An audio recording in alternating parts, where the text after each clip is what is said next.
My name is Ben Chin, and I am a candidate for mayor of Lewiston. Yeah! I am the political director of Maine People's Alliance, and I am proud today to stand shoulder to shoulder with these tenants who have been brave enough to step up and share their experiences with the public.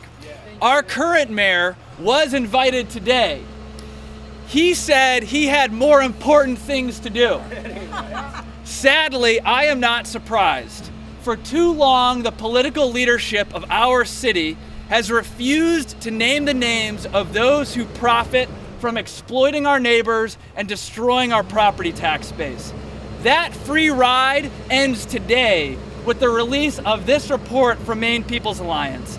It details how Joe Dunn, Rick Lockwood, and Ted West suck value out of property, invest little to nothing in its rebuilding, and expect taxpayers to pay for tearing their buildings down.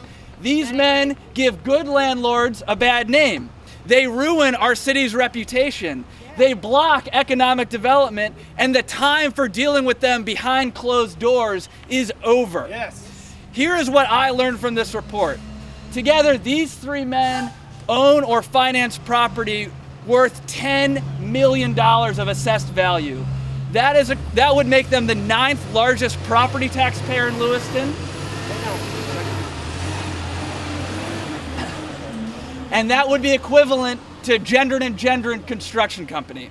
They use at least 29 different shell companies to do this. 34 of their 55 properties have a pattern of major code violations. 69 tenants surveyed reported major violations, many of which were afraid to discuss with Lewiston code enforcement for fear of retaliation. And although they have no storefront, Ted West's corporate network is likely the single largest financer of housing property downtown. They're directly connected to too big to fail banks like Wachovia and Wells Fargo, and they use some of the same predatory lending practices that led to the Great Recession. They regularly lend to Dunn and Lockwood and notorious landlords like Travis Sewell, who served federal prison time for fraud.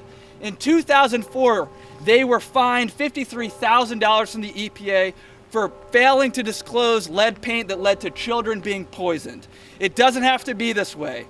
I support the recommendations in this report for a three-pronged approach to the issue of transparency, proactive code enforcement, and investing in good landlords. But I'd go beyond that. Right now, at the very least, these tenants deserve their money back.